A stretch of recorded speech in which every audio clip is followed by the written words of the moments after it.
दोस्तों नमस्कार। आप सभी का स्वागत है एक नए अध्याय में। सोशियोलॉजी का 7वां अध्याय है सामाजिक समस्याओं का। यानी कि हम इस वाले अध्याय में जानेंगे हमारे समाज के अंदर ऐसी कौन-कौन सी समस्याएं होती हैं जिनसे हमारा समाज छिन्न-विच्छिन्न होता है या विभिन्न श्रेणियों के अंदर उसे विभक्त कर दिया जाता है, या ऐसी समस्याएं जिससे हमारे समाज के ऊपर एक तरीके का कलंक लगता है, लांछन लगता है और जिससे हमारी जो एकता है वह कहीं न कहीं विखंडित होती है। तो ये सामाजिक समस्याएं कई रूपों में हो सकती हैं। क्षेत्र विशेष की समस्याएं हो सकती हैं, प्रांत विशेष की समस्या हो सकती है, ठीक है? किसी समाज विशेष की समस्या हो सकती है, किसी वर्ग विशेष की समस्या हो सकती है। जैसे वर्ग विशेष में महिलाओं की, बालकों की, क्षेत्र विशेष की समस्याएं होती हैं। उसी प्रकार से कुल मिलाकर ये कह सकते हैं हम कि समाज आधारित जो-जो समस्याएं होती हैं, चूँकि समाज है जो हम सब इकाइयों को मिलाकर के बनता है। उसमें हमारा परिवार से लेकर के हमारे देश तक सभी को समाज में शामिल किया जाता है। इसलिए अब हम पढ़ेंगे सामाजिक समस्याएँ। तो सबसे पहली सामाजिक समस्या है प्रिय विद्यार्थियों, जातिवाद यानी कि कास्टिज़्म। जातिवाद क्या है? समाज में एक सामान्य समस्या है जो विभिन्न जातियों के मध्य घृणा, द्वेष या प्रतिस्पर्धा के रूप में स्वार्थवश प्रकट होती है।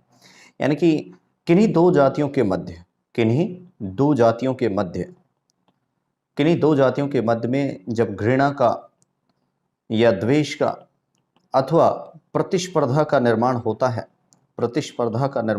है तो यह किसका रूप ले लेता है? जातिवाद का। लेकिन दो जातियों के बीच अब सवाल यह है कि आखिरकार इस प्रकार की ये सारे तत्व जन्म क्यों लेते हैं? क्योंकि इसमें उन दोनों जातियों का कहीं न कहीं स्वार्थ अथवा निजवाद छुपा होता है।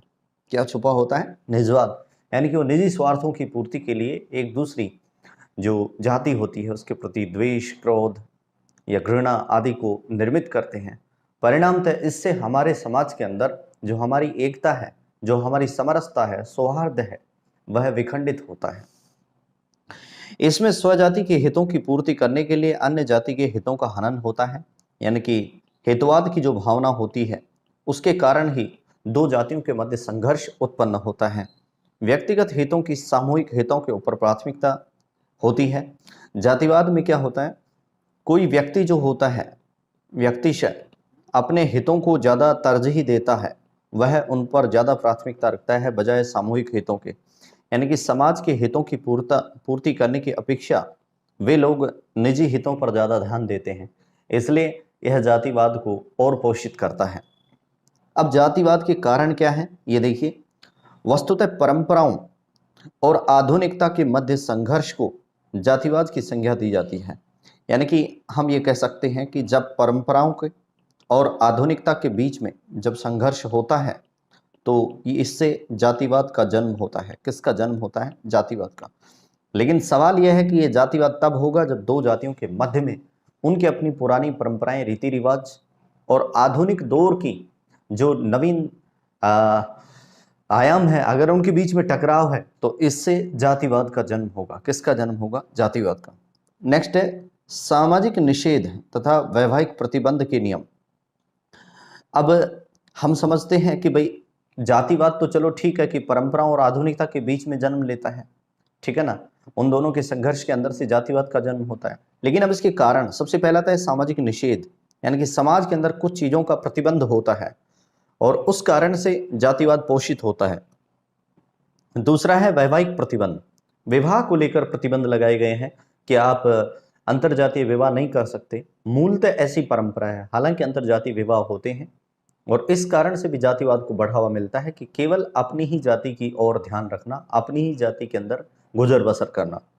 दूसरा है दलित वर्ग की नियोग्यताएं, यानी कि जो दलित तबका है या वंचित वर्ग है वो कहीं ना कहीं उनमें वो योग्यताएं नहीं होती हैं, इसलिए उन लोगों को कहीं ना कहीं अपने से उच्च जाति की तरफ गमन करने का या अपनाने का अधिकार नहीं दिया गया है।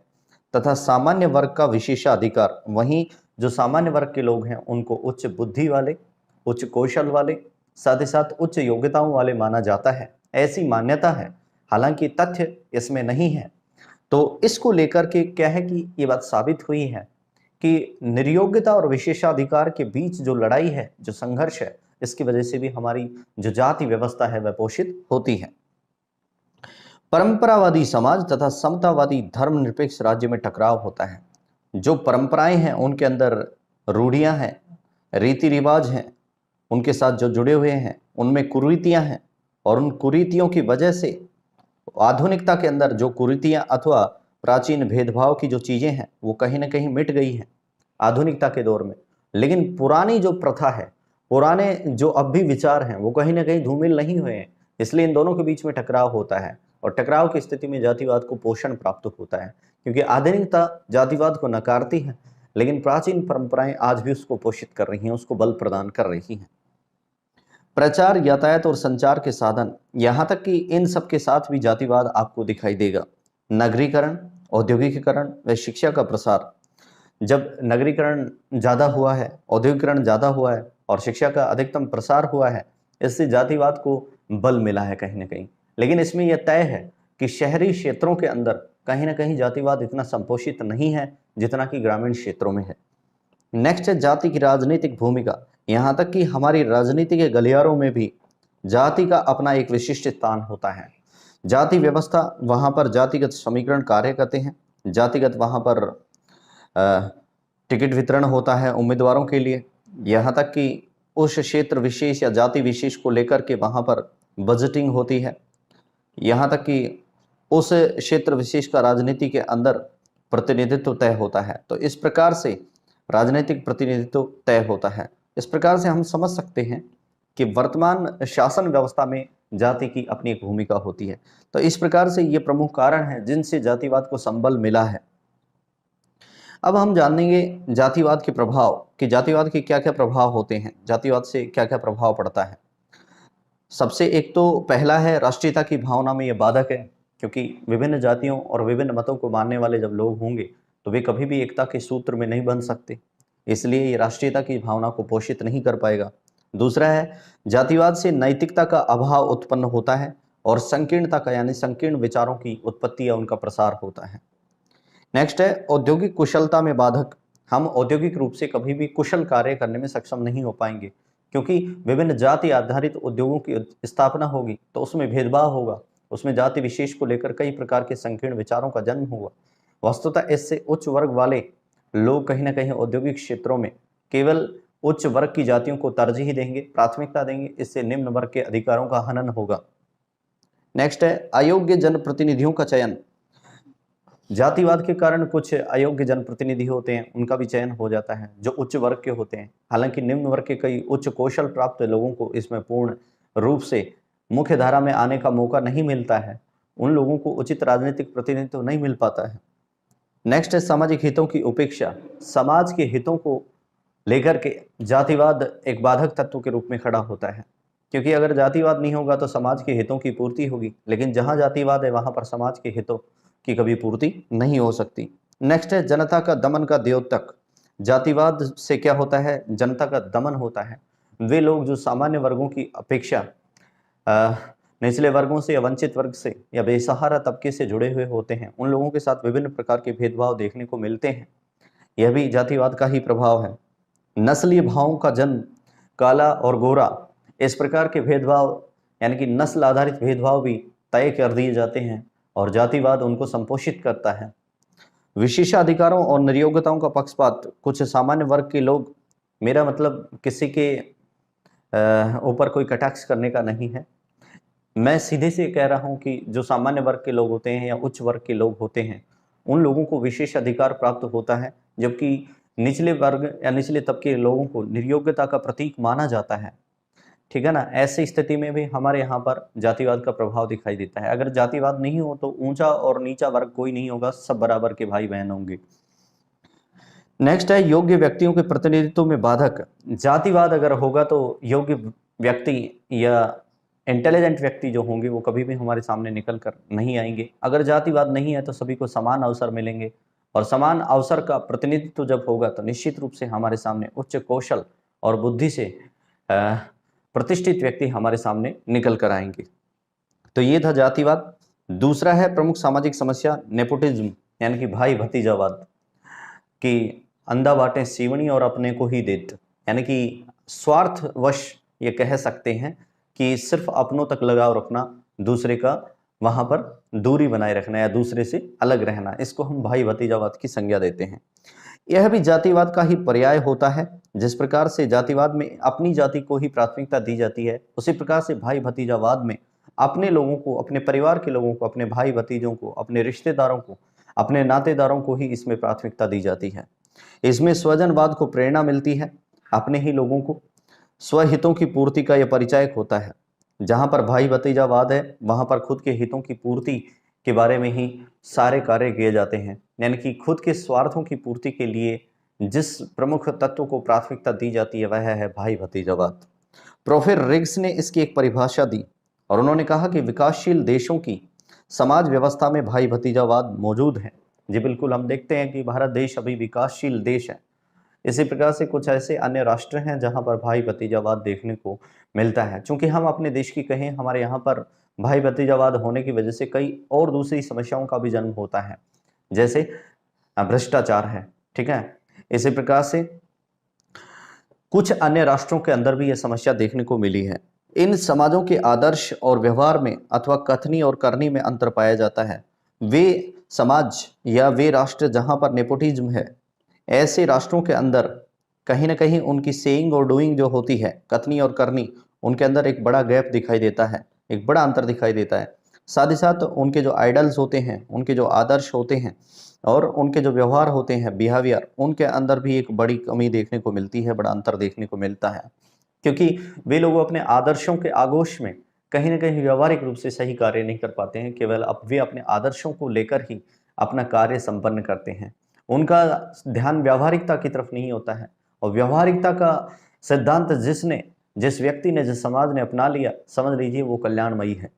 अगर व्यावहारिकता नहीं है, केवल आदर्श हैं, केवल स्तंभ हैं, केवल सिद्धांत हैं, अगर सैद्धांतिक रूप से आप कार्य करेंगे तो निश्चित रूप से व्यावहारिकता दूर हो जाएगी और इससे समाज का कल्याण असंभव है। प्रोफेसर रिग्स के अनुसार ये समाज समपार्श्वीय होते हैं, यानी कि बराबर होते हैं। परिवार व वंश आधारित सामाजिक व्यवस्था इनमें पाई जाती है। या तो इनमें परिवार को प्राथमिकता दी जाती है या फिर वंश को प्राथमिकता दी जाती है और इस पर प्रशासनिक प्रभाव लाद दिया जाता है। और इस प्रकार से हम ये समझ सकते हैं कि किसी परिवार या वंश विशेष पर प्रशासनिक कृपा पात्र का रूप दिखाई देता है। इसमें सामान्य हितों व कानूनों की अपेक्षा संकीर्ण व स्वार्थपूर्ण मनोवृत्ति पाई जाती है। और इस प्रकार के जो समाज होते हैं, उनमें जो सामान्य हित होते हैं और जो कानून होते हैं, उनकी अपेक्षा संकीर्ण विचारधारा और स्वार्थपूर्ण ट्रेंड्स, मनोवृत्तियां पाई जाती हैं। वे लोग अपने स्वार्थों की पूर्ति करना चाहते हैं। वे लोग सिर्फ अपने कार्य को प्राथमिकता देते हैं, बजाय इसके कि वे सामान्य हित और कानूनों का पालन करें। तो इस प्रकार से यह होता है आपका भाई भतीजावाद या नेपोटिज्म। इसके मूल पदों की अगर हम जाने तो जब जहां पर नेपोटिज्म होगा, जहां पे भाई भतीजावाद होगा, वहां पर अनैतिकता पाई जाएगी, भ्रष्टाचार पाया जाएगा और सत्ता का दुरुपयोग देखने को मिलेगा। वहां पर नैतिकता का वास नहीं हो सकता, वहां पर भ्रष्टाचार होगा बड़े पैमाने पर और सत्ता का क्या होगा, दुरुपयोग होगा। यानी कि जब आप अपने लोगों की भलाई चाहते हैं सिर्फ, तो ऐसी स्थिति में आप कहीं ना कहीं भ्रष्टाचार करेंगे, दूसरे लोगों को दूर रखना चाहेंगे। तो इस बात का द्योतक है कि आप समाज के अंदर जब भाई भतीजावाद को अपनाते हैं तो निश्चित रूप से इससे हमारे समाज का डिग्रेडेशन होता है, ठीक है। अब हम जानते हैं भाई भतीजावाद की प्रमुख तथ्य और स्थिति, कि भाई भतीजावाद से संबंधित प्रमुख ऐसे तथ्य, फैक्ट्स कौन से हैं और इसकी वर्तमान में स्थिति क्या है। भारत में शक्ति संतुलन, प्रतिष्ठा और भाईचारा से प्रेरित भारतीय समाज में इसके प्रमुख तथ्य निम्नानुसार हैं। भारतीय अर्थव्यवस्था के दोहरे मानदंडों के आधार पर हम इसको समझेंगे कि जो भाई भतीजावाद होता है वह वर्तमान में जिस प्रकार से भारतीय समाज प्रगतिशील है, उसमें किस प्रकार से भारतीय अर्थव्यवस्था को भी प्रभावित कर रहा है। नंबर पहला है, अधिकारियों और बड़े संपत्तिदारों के बीच संबंध का निर्धारण शर्तों पर होता है।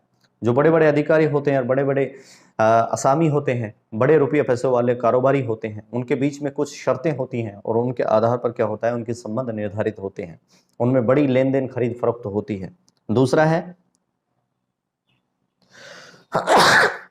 सॉरी, कीमतों का निर्धारण स्वहितवाद प्रेरित, जब उनके बीच में लेन देन होती है, विभिन्न प्रकार की खरीद फरोख्त होती है, तो उनके बीच में क्या होता है, स्वहितवाद को प्रेरणा मिलती है। किसको प्रेरणा मिलती है? स्वहितवाद को प्रेरणा मिलती है, यानी कि अपने ही लोगों को पोषण प्रदान करने की प्रेरणा उनके अंदर व्याप्त होती है। नेक्स्ट है बजटिंग, लेखांकन व कर जमा कराने में भी विसंगति। जो अपने लोग होते हैं या स्वजन होते हैं, उनको कहीं ना कहीं बजटिंग के अंदर प्राथमिकता दी जाती है, लेखांकन में उनको मुख्य स्थान दिया जाता है और कर जमा कराने आदि में छूट प्रदान की जाती है। इससे देश का भला नहीं होता है और वस्तुतः यह इस बात का परिचायक है कि आप देश निर्माण में योगदान ना करके देश के पतन को मजबूत कर रहे हैं। कीमतों का सही निर्धारण न कर अधिकारी वर्ग को कम तनख्वाह देने से भी भ्रष्टाचार का जन्म होता है। और इसका मुख्य तथ्य यह भी जुड़ा हुआ है कि भाई जब नेपोटिज्म पोषित हो रहा है, जब भाई भतीजावाद बढ़ रहा है, तो इसका कारण यह है कि हमारे यहाँ पर एक तो वस्तुओं को लेकर कीमतों का सही निर्धारण नहीं किया गया है, कहीं कम है कहीं ज्यादा है, उसमें बहुत विसंगतियां हैं। दूसरा, हमारे सेवी वर्ग के अंदर जो अधिकारी अफसर काम करते हैं, उनको सही तनख्वाह नहीं देना या उनके कार्य के अनुसार, उनके पद के अनुसार जो तनख्वाह नहीं मिलती है, तो इससे भ्रष्टाचार का जन्म होता है। वे लोग बगले झांकते हैं। बगले झांकने का मतलब यहाँ ये है कि वे लोग कहीं ना कहीं दूसरे सोर्स और संसाधनों की तलाश करते हैं, जिससे कि उनको रुपया पैसा की प्राप्ति हो, और यह अवैध और अनैतिक तरीके से कमाया हुआ पैसा भ्रष्टाचार का रूप माना जाता है। अब हम जानते हैं भारत में भाई भतीजावाद की क्या स्थिति है। भारत में जो भाई भतीजावाद है वह किस प्रकार से, किस स्टैंड पर खड़ा हुआ है। पहला है, केंद्र और राज्यों की राजनीति में भी वंशवाद देखने को मिलता है कि जो राजनेता होते हैं, जो राजनीति से जुड़े हुए लोग होते हैं, वे राज्य स्तर पर हो या केंद्र स्तर पर, अपने ही लोगों को या अपने रिश्तेदारों को राजनीति में आगे बढ़ने को प्रेरित कर रहे हैं। दूसरा है, वंशवाद प्रेरित राजनीतिक दलों के अध्यक्ष आपको देखने को मिलेंगे। कुछ ऐसे राजनीतिक पद होते हैं जहां पर आपको कृपा पात्र के रूप में विभिन्न दलों, विभिन्न संगठनों का या समितियों का अध्यक्ष बना दिया जाता है। इसमें वंशवाद की प्रेरणा देखने को मिलती है। नेक्स्ट है, वंशानुगत निर्वाचन उम्मीदवारी व पदों का आवंटन। वंश के आधार पर ही किसी भी चुनाव के अंदर आप देख सकते हैं, चुनाव के अंदर भी उम्मीदवार तय कर दिए जाते हैं जो पूर्व में रहे हुए उम्मीदवार के वंशज होते हैं। तो इस प्रकार से यह देखने को मिलता है कि वंशवाद के कारण भी भाई भतीजावाद को संपोषण प्राप्त हुआ है। नेक्स्ट है, संवैधानिक संस्थाओं में पदों पर प्रत्यक्ष और अप्रत्यक्ष लाभ। कुछ संवैधानिक पद होते हैं जहां पर राज्यों के सीएम अथवा देश के पीएम के द्वारा नियुक्तियां की जाती हैं, और इन संवैधानिक पदों पर जो नियुक्तियां की जाती हैं उनमें कहीं ना कहीं निजवाद दिखाई देता है, उनमें अपने लोगों को ज्यादा प्राथमिकता दी जाती है, और ऐसे में हम कभी भी यह कल्पना नहीं कर सकते कि देश वास्तव में प्रगति कर सकेगा। नेक्स्ट है, सत्ताधारी दलों के द्वारा विभिन्न अप्रिय घटनाओं को बढ़ावा देना। जो राजनीति होती है, राजनीति में जो सत्ता में होती है पार्टी, उस दल के द्वारा बहुत सारी ऐसी विध्वंसकारी घटनाएं होती हैं जिनसे समाज का पतन होता है, उनको प्रेरणा दी जाती है। यानी कि झगड़ा बलवा करवा देना, कहीं पे हिंसा करवा देना, आगजनी करवा देना, तोड़फोड़ करवा देना, ठीक है ना, लूटपाट करवा देना। तो ये सारी चीजें हमारी राजनीति के द्वारा गैर और अनैतिक तरीके से कारित किए जाते हैं। परिणाम यह होता है कि हमारे समाज का प्रत्यक्ष और परोक्ष रूप से पतन होता चला जाता है। तो वर्तमान में भारत में जो भाई भतीजावाद है उसकी यह स्थिति देखने को मिलती है। अब हम जानेंगे कि भाई भतीजावाद के कारण क्या होते हैं। ऐसे कौन कौन से कारण हैं जिनसे भाई भतीजावाद बढ़ रहा है। पहला तो है असंतुलित राजनीतिक विकास, कि राजनीति के द्वारा विभिन्न क्षेत्रों का असंतुलित राजनीतिक विकास किया जाता है, उसमें सही से बजटिंग व्यवस्था नहीं होती है, सही से उनको प्राथमिकता नहीं दी जाती है कि किस क्षेत्र का किस तरीके से विकास किया जाए, बल्कि खुद या स्व क्षेत्र को इसमें ज्यादा प्राथमिकता दे दी जाती है। नेक्स्ट है अशिक्षा व परंपरावाद। हमारी परंपराओं से हम बंधे हुए हैं, हमारे यहाँ पर अब भी अशिक्षा का बोलबाला है, इससे स्वहितवाद को प्रेरणा मिलती है। नेक्स्ट है प्रशासनिक अधिकारियों के विवेकाधिकार। जब प्रशासनिक अधिकारियों को स्वविवेक के अधिकार मिलते हैं तो ऐसी स्थिति में वे लोग कुछ ऐसे कारनामे कारित कर जाते हैं जिससे कि हमारे समाज में भाई भतीजावाद को बढ़ावा मिलता है। प्रशासन में गोपनीयता व आरटीआई की जानकारी का अभाव होना एक महत्वपूर्ण तथ्य है जो भाई भतीजावाद का कारण बनता है।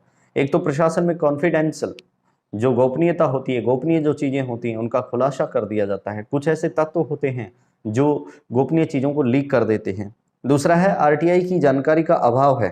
राइट टू इंफॉर्मेशन जो है, जो 2005 में लागू हुआ था, सूचना का अधिकार अधिनियम, अभी उसकी जानकारी लोगों तक पूर्ण रूप से नहीं है, या अगर उनको सिर्फ इतना पता है कि आप किसी भी विभाग से किसी भी अधिकारी के बारे में सूचना प्राप्त कर सकते हैं, लेकिन उनको यह नहीं मालूम है कि किस प्रकार से इसका प्रयोग किया जाना चाहिए या कैसे इसका प्रयोग किया जा सकता है। तो यह भी एक कारण है जिससे भाई भतीजावाद बढ़ रहा है। नेक्स्ट है राष्ट्रीय चरित्र का नागरिकों में अभाव होना, यानी कि राष्ट्रीयता की भावना थोथे रूप में, पाखंड रूप में नहीं होनी चाहिए। एक मजबूत तरीके से राष्ट्रवाद की भावना और राष्ट्रीय प्रेरणा का भाव या संचार होना चाहिए, जिसका अभाव है भौतिकवाद, स्वार्थ से नैतिकता का अभाव। भौतिकवाद का यहाँ पर बोलबाला है और स्वार्थ से जो नैतिकता होती है उसमें कमी होती चली जा रही है। मनुष्य अपने भौतिक पदार्थों की पूर्ति के लिए स्वार्थवश तरीके से जो नैतिकता है उसको भूल रहा है। इससे भी हमारे यहाँ पर जो भाई भतीजावाद है वह और मजबूत सशक्त हुआ है। अब इसमें सुधार किस प्रकार से किया जा सकता है? सबसे पहला तो हमें प्रशासनिक मशीनरी को मजबूत और संगठित और सुधार करना होगा। कुछ ऐसे एडमिनिस्ट्रेटिव रिफॉर्म्स हैं जिनको हमें और मजबूती के साथ में उनमें संशोधन किए जाने की आवश्यकता है। दूसरा है पारदर्शिता। पारदर्शिता जरूरी है, ठीक है। नेक्स्ट है गोपनीयता। कॉन्फिडेंशियल होना चाहिए। किसी भी डिपार्टमेंट का काम हो वह बहुत ही गोपनीय हो, उसमें किसी प्रकार की दखल अंदाजी नहीं हो, किसी भी प्रकार से लीकेज पॉइंट्स नहीं होने चाहिए। नेक्स्ट है नैतिकता का विकास। हमारे सेवी वर्ग में लगा करके निचले स्तर से ऊपर स्तर तक के अधिकारियों तक हमारे को उनमें नैतिकता के पाठ पढ़ाए जाने चाहिए। उनके लिए कुछ ऐसी मैनेजमेंट क्लासेज होनी चाहिए ताकि उनको यह सिखाया जाए कि वे बेहतर प्रबंधन नैतिकता और ईमानदारी के साथ कैसे करेंगे। जन अभियोग तंत्र की मजबूती और जनता की शिकायतों को सुनने के लिए कुछ ऐसे सिस्टम तैयार किए जाएं जिससे जनता अपने पक्ष को रख सके और उनको त्वरित न्याय की प्राप्ति हो सके।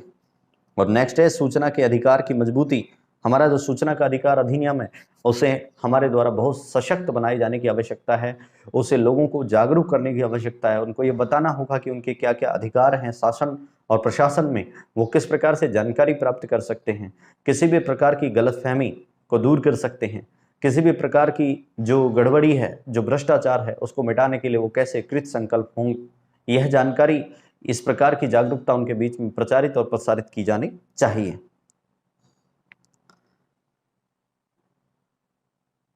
नेक्स्ट है भाई, तीसरा है क्षेत्रवाद, यानी कि रीजनलिज्म, जिसमें क्षेत्र विशेष को प्राथमिकता दी जाती है, क्षेत्र विशेष के हितों के लिए कार्य किया जाता है। तो क्षेत्रवाद में अनेक प्रांतों में सीमा विवाद की समस्या है। यह भी जो क्षेत्रवाद को बलवान बनाती है। विभिन्न सार्वजनिक मुद्दों से हितों के बंटवारे को लेकर क्षेत्रीय शक्तियों को बल मिला है। इससे राष्ट्रीय एकता और विविधता खतरे में पड़ गई है। और विभिन्न प्रकार के जो सार्वजनिक मुद्दे हैं उनमें हितों के बंटवारे को लेकर, हितों के टकराव के लेकर जो क्षेत्रीय शक्तियां हैं उनको बल मिला है। इससे राष्ट्रीय एकता और जो हमारी विविधता है वह खतरे में पड़ने लगी है। क्योंकि जब कोई दो प्रांतों के बीच में नदी जल को लेकर टकराव हो सकता है, सीमांकन को लेकर टकराव हो सकता है, संसाधनों को लेकर टकराव हो सकता है, ठीक है ना। तो कई ऐसे मुद्दे हैं जिनको लेकर के विभिन्न प्रांतों अथवा राज्यों के बीच में टकराव हो सकता है। इससे क्या होता है, उनमें क्षेत्रवाद की भावना बलवती होती है।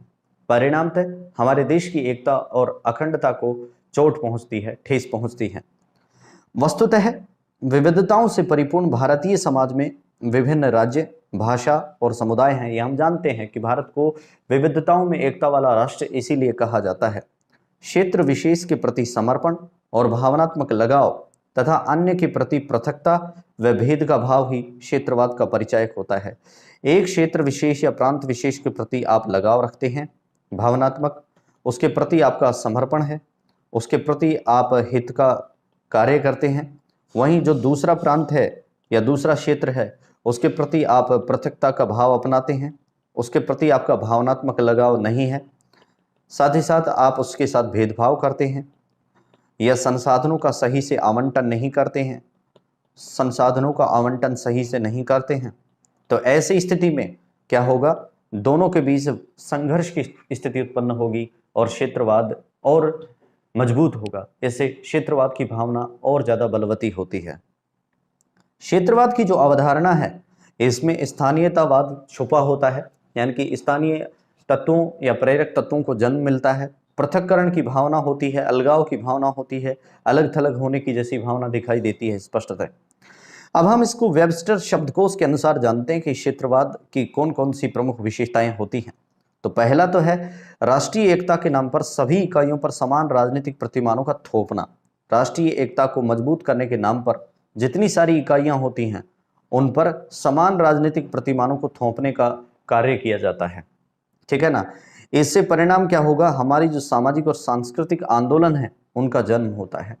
जब आप बेवजह किसी राजनीति से प्रेरित काम को किन्हीं वर्गों पर थोपने का या क्षेत्र विशेष पर थोपने का कार्य करते हैं, ऐसी स्थिति में जो सामाजिक और सांस्कृतिक आंदोलन है उनका जन्म होता है। जैसे हाल ही में हमने जम्मू कश्मीर में देखा है, हमने पश्चिम बंगाल में देखा है। वहां पर क्या हुआ कि राजनीतिक प्रतिमानों को थोपने का प्रयास किया गया, राजनीति से प्रेरक तत्वों का जन्म हुआ और ऐसे किसी दूसरे दलों को किनारे करना अथवा उनके साथ में विभिन्न ऐसी घटनाएं करना जैसे समाज की संस्कृति और एकता को चोट पहुंचती है। इससे क्या हुआ, वहां पर सामाजिक और सांस्कृतिक आंदोलन उठ खड़े हुए, उन्होंने आवाज उठाई। हालांकि यह सही और गलत हम यहाँ पर समीक्षा नहीं कर रहे हैं, लेकिन हम सिर्फ आप उसका परिचय दे रहे हैं। नेक्स्ट है संघीय शासन व्यवस्था में अधिकाधिक स्वायत्तता के लिए राजनीतिक आंदोलन होते हैं। दूसरा क्या होता है, क्षेत्रवाद का जन्म इसलिए भी होता है क्योंकि हमारी शासन व्यवस्था जो है, हमारी संसदीय लोकतांत्रिक व्यवस्था जो है वह संघीय व्यवस्था है और संघीय व्यवस्था में अधिक स्वायत्तता या स्वतंत्रता पाने के लिए वे बजट का अधिकाधिक स्वायत्तता के साथ प्रयोग कर सकें, वे अपने खुद के निर्णय खुद राज्य ले सकें। इसको लेकर के भी विभिन्न राजनीतिक दलों में आंदोलन की बयार फूट पड़ी है। नेक्स्ट है राजनीतिक महत्वाकांक्षाओं के लिए पृथक्करण की नीति। अपने राजनीतिक स्वार्थों की पूर्ति के लिए, राजनीतिक जो स्वार्थ होते हैं उनकी पूर्ति के लिए भी पृथक्करण की नीति अपनाने पर बल दिया गया है। और ये जो पृथक्करण की नीति है ये भाषाई आधार पर हो सकती है, स्थानीय नेतृत्व को लेकर हो सकती है, आर्थिक और राजनीतिक हितों को लेकर हो सकती है तथा सत्ता का उल्लंघन को लेकर हो सकती है। तो कुल मिलाकर हम ये समझ सकते हैं कि राजनीतिक महत्वाकांक्षाएं जो होती हैं वे कई आयामों पर निर्भर करती हैं। जैसे किसी राज्य अथवा प्रांत विशेष में भाषा के आधार पर, जाति के आधार पर, स्थानीय लीडरशिप लोकल लीडरशिप के आधार पर, आर्थिक आधार पर और राजनीतिक हितों के आधार पर भी इस प्रकार के पृथक्करण या अलगाव की नीति देखने को मिलती है। तो कुल मिलाकर वेबस्टर शब्दकोश के अनुसार क्षेत्रवाद की निम्न विशेषताएं बताई गई हैं। नेक्स्ट है भारत में क्षेत्रीयता के कारण क्या है। भारत में क्षेत्रीयता के क्या क्या कारण है कि आखिरकार ऐसी क्या वजह है कि क्षेत्रीयता ने बड़े पैमाने पर अपने आप को मजबूत किया है। इसके तीन प्रमुख कारण हम यहाँ पर समझ सकते हैं। पहला क्षेत्रीयता का कारण है राजनीतिक कारण, दूसरा कारण है आर्थिक कारण और तीसरा कारण है सामाजिक कारण। इस प्रकार से तीन प्रमुख कारण हैं जिनसे क्षेत्रवाद मजबूत हुआ है। राजनीतिक कारणों में जानते हैं केंद्र द्वारा प्रदत्त आर्थिक सहायता में भेद। केंद्र सरकार के द्वारा राज्यों को जो सहायता प्रदान की जाती है, जो बजट आवंटन किया जाता है, उसमें भेदभाव होता है। इस कारण से क्षेत्रवाद पनपता है। नेक्स्ट है प्रदेशों द्वारा अधिकाधिक खाद्यान्न की मांग। विभिन्न प्रांतों के द्वारा अधिकाधिक फूड कॉरपोरेशन ऑफ इंडिया के माध्यम से अधिकाधिक केंद्र सरकार से मांग की जाती है, जिसका कई जगह औचित्य होता भी है, कई जगह नहीं होता है। नेक्स्ट है प्रांतों की सीमा का निर्धारण। ये भी एक बड़ा कारण है, राजनीतिक कारण है। प्रांतों की सीमांकन को लेकर, उनकी सीमाओं के निर्धारण को लेकर आपस में टकराव हुआ है। नदियों के जल को लेकर भी कई बार विवाद होते रहे हैं, जैसे आंध्र प्रदेश और कर्नाटक के बीच में, आंध्र प्रदेश और महाराष्ट्र के बीच में, भारत में राजस्थान, हरियाणा और पंजाब को लेकर नदी जल बंटवारे को लेकर टकराव हुआ है। तो इस प्रकार से भी टकराव की स्थिति उत्पन्न होती है। नेक्स्ट है राजनीतिक ग्रुप में ही क्षेत्रीय दबाव समूह का जन्म। क्षेत्र विशेष में या प्रांत विशेष में कुछ ऐसे दबाव समूह जन्म ले लेते हैं जिनसे हमारी राजनीति के ऊपर प्रेशर आता है और क्षेत्रवाद और ज्यादा मजबूत होने की ओर अग्रसर होता है। जैसे क्षेत्र के विशेष के विकास को लेकर आर्थिक विषमता को समाप्त करने के लिए दबाव बनाया जाता है कि भी किसी क्षेत्र का आप विकास करें। जैसे कई बार ऐसा देखने में मिला है, जैसे हाल ही में जम्मू कश्मीर को पूर्ण राज्य का दर्जा देने के लिए मांग हुई है, जो एक सर्वदलीय बैठक बुलाई गई, उसमें तय किया गया कि आप जम्मू कश्मीर को विशेष राज्य का दर्जा दें ताकि वह अपना विकास कर सके। यह भी क्षेत्रवाद को मजबूत कर रहा है। जैसे राजस्थान राज्य, इसको विशेष राज्य का दर्जा देने की मांग लंबे समय से उठती रही है। वस्तुतः क्षेत्रीय आधार पर आर्थिक विकास व वितरणात्मक न्याय को सही स्तर पर प्राप्त करने और संसाधनों के उचित दोहन के लिए दबाव बनाया जाता है। जी बिल्कुल, राजनीतिक रूप से एक बहुत महत्वपूर्ण बात है ये कि क्षेत्रीय आधार पर क्षेत्र विशेष के विकास करने के लिए जो दबाव बनाया जाता है वो इसलिए बनाया जाता है कि वहाँ का आर्थिक विकास और सशक्त हो और वितरणात्मक न्याय प्राप्त हो। वितरणात्मक न्याय सामाजिक, आर्थिक और राजनीतिक अधिकार पर सभी लोगों को रोजगार के, अपनी आजीविका कमाने के अवसर समान रूप से प्राप्त होने चाहिए। नेक्स्ट है विदेशी सहायता, पूंजी, तकनीकी ज्ञान की उपलब्धता की विषमता ने भी क्षेत्रीय असंतुलन में वृद्धि की है। भाषावाद, संस्कृति व सांस्कृतिक कारणों ने भी क्षेत्रवाद की भावना को बलवती किया है। अब क्षेत्रीयता के कारण क्या क्या है? जैसे क्षेत्रीयता के कारण कुछ क्षेत्र विशेष में लेकर दिखाई देते हैं। कुछ ऐसे रीजन्स है, कुछ ऐसे प्रांत हैं, कुछ ऐसे क्षेत्र हैं जिनके बीच में टकराव की स्थिति उत्पन्न हुई है। तो वे कौन कौन से हैं? पहला है जैसे पंजाब हरियाणा के मध्य चंडीगढ़ को लेकर विवाद है। इसी प्रकार से कर्नाटक और महाराष्ट्र के मध्य बेलगांव को लेकर विवाद है। इसी प्रकार से तमिलनाडु और कर्नाटक के मध्य केसरगढ़े को लेकर विवाद है। केसरगढ़े को लेकर विवाद है। आंध्र प्रदेश व उड़ीसा के समीपवर्ती क्षेत्रों को लेकर, जो सीमावर्ती क्षेत्र हैं उनको लेकर विवाद लंबे समय से चलता रहा है। ठीक इसी प्रकार से गुजरात, मध्य प्रदेश और राजस्थान के मध्य नदी जल का विवाद है। ठीक है ना। नागालैंड, मणिपुर, असम और त्रिपुरा में बढ़ती हुई हिंसक प्रवृत्तियां काफी लंबे समय से वहां पर एक विशेष प्रांतों की मांग को लेकर, विशेष राज्यों के दर्जे को लेकर के जो छोटे छोटे राज्य हैं हमारे पूर्वोत्तर में, उनके अंदर भी बहुत सारी झड़पें होती हैं, हिंसक घटनाएं जन्म लेती हैं या बड़े पैमाने पर झगड़ा हो जाता है। ठीक है ना, या लड़ाइयाँ होती हैं, तो उसको लेकर के वहाँ पर आपसपा जैसे कानून भी लगाए गए हैं। तो इससे यह तय है कि इन सबसे क्षेत्रीयता का जन्म बड़े पैमाने पर हुआ है। अब क्षेत्रीयता के कारण कौन कौन से प्रभाव या उसके क्या परिणाम होते हैं? जब क्षेत्रीयता आपके सामने जन्म ले देती है, जब क्षेत्रीयता बड़े पैमाने पर बढ़ रही होती है, तो उससे हमारे समाज में उसके क्या परिणाम देखने को मिलते हैं? पहला तो है क्षेत्रीयता की भावना का प्रसार और प्रसार होता है। दूसरा, अंतर क्षेत्रीय यानी कि क्षेत्रों के मध्य तनाव और संघर्ष की स्थिति उत्पन्न होती है। तीसरा है भाषावाद व अन्य क्षेत्रीय राजनीतिक आर्थिक मुद्दों को लेकर केंद्र और राज्यों के मध्य टकराव होता है, भाषा विशेष को लेकर या अन्य दूसरे मुद्दों को लेकर। नेक्स्ट है प्रांतों द्वारा अधिक स्वायत्तता की मांग उठने लगी है। जब क्षेत्रीयता बढ़ जाएगी, क्षेत्रीयता और ज्यादा मजबूत हो जाएगी, तो क्या होगा? प्रांतों के द्वारा अधिक स्वायत्तता की मांग की जाती है कि हमें और ज्यादा स्वतंत्रता दी जानी चाहिए ताकि हम अपने हितों को पूर्ति कर सकें। नेक्स्ट है प्रांतीय विखंडन की प्रेरणा। इससे प्रांतों के टूटने का या राज्यों के टूटने का खतरा होता है। जैसे कई बार उत्तर प्रदेश को बांटने की मांग उठी है, तो इस प्रकार से और नवीन राज्यों की मांग उठती है। नेक्स्ट है आतंकवाद, उग्रवाद और सीमा पार अवैध गतिविधियों में वृद्धि होती है। जब हम आंतरिक रूप से मजबूत या संगठित नहीं होंगे तो जाहिर सी बात है वहां पर आतंकवादी, उग्रवादी और सीमा पार अवैध जो गतिविधियां हैं या जो ताकतें हैं उनमें वृद्धि होती है, उनको प्रोत्साहन मिलने लगता है। अब हम जानेंगे क्षेत्रवाद की समस्या के निदान क्या हों। भाई क्षेत्रवाद की समस्या को आप मिटा कैसे सकते हैं, कैसे मिटाया जा सकता है? तो सबसे पहला है सभी उप सांस्कृतिक क्षेत्रों का संतुलित आर्थिक विकास होना चाहिए, जिससे आर्थिक क्षमता की स्थापना हो और टकराव की स्थिति ना बने। पहली बात तो क्या है? सभी आर्थिक क्षेत्रों का समान विकास होना चाहिए, उनके बीच में समान रूप से आर्थिक समता की स्थापना होनी चाहिए, यानी कि आर्थिक समता की उनके बीच में स्थापना होनी चाहिए। उन सभी को रोजगार के और विकास के बराबर अवसर मिलने चाहिए, इससे वहां पर टकराव की स्थिति नहीं बनेगी। दूसरा है समान आर्थिक सुविधाओं का वितरण। आर्थिक जो सुविधाएं होती हैं उनका समान रूप से वितरण होना चाहिए। जो संसाधन होते हैं उनका बराबर न्याय, वितरणात्मक न्याय की अवधारणा पर वितरण किया जाना चाहिए। राष्ट्रीय हितों के अनुरूप मांगों का निस्तारण होना चाहिए। जो हमारे राष्ट्रीय हित हैं, ऐसे कौन कौन से संसाधन हैं, कौन से तत्व हैं जिससे हमारे राष्ट्रीय हित मजबूत हों, उसके अनुरूप मांगों का निस्तारण कर देना चाहिए। सभी भाषाओं का अंतर्राज्यीय समामेलन और कुछ ऐसे समामेलन या सम्मेलन आयोजित किए जाने चाहिए जहां पर विभिन्न बहुरंगी संस्कृतियों को एक मंच पर लाया जा सके, उनके बीच में उनका परिचय हो, उनके बीच में ऐसे समागम हो, उनके बीच में ऐसे कार्यक्रम आयोजित किए जाएं ताकि एक दूसरी संस्कृति को समझने और सीखने का मौका मिले। दूसरा, राष्ट्रभाषा हिंदी का समान पाठ्यक्रम में शामिल करना, यानी कि संपूर्ण भारतवर्ष के तमाम राज्यों के अंदर राष्ट्रभाषा हिंदी को पढ़ाया जाना चाहिए, पाठ्यक्रम में शामिल किया जाना चाहिए। नेक्स्ट है मनोवैज्ञानिक स्तर पर अहिंदी भाषी राज्यों में शंकाओं को दूर करना।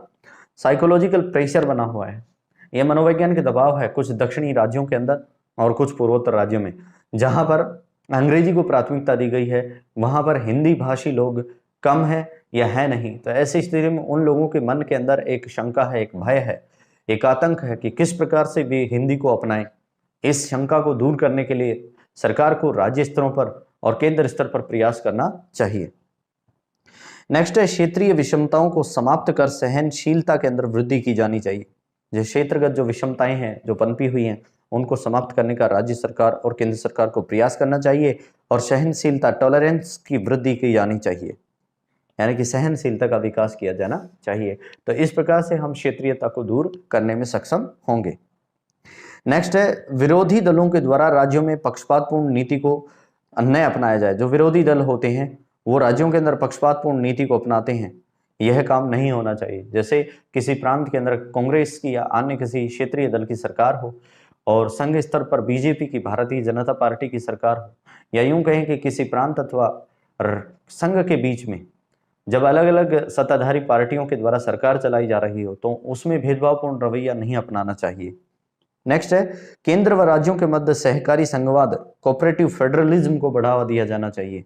कोऑपरेटिव फेडरलिज्म का मतलब होता है समान रूप से प्रतिनिधित्व होना, समान रूप से प्रतिनिधित्व होना, यानी कि प्रत्येक राज्य अथवा क्षेत्र को बराबर रूप से, क्योंकि पहले हमारे यहाँ पर क्या चलता था, पहले यहाँ पर योजना आयोग था, उसके स्थान पर किसका निर्माण किया गया, नीति आयोग का, और नीति आयोग में कोऑपरेटिव फेडरलिज्म को प्राथमिकता दी गई है, यानी कि सभी राज्यों को और सभी क्षेत्रों को, केंद्र शासित प्रदेशों को अपनी बात कहने का, अपनी मांगे रखने का, अपने सुझाव और राय देने का बराबर हक दिया गया है।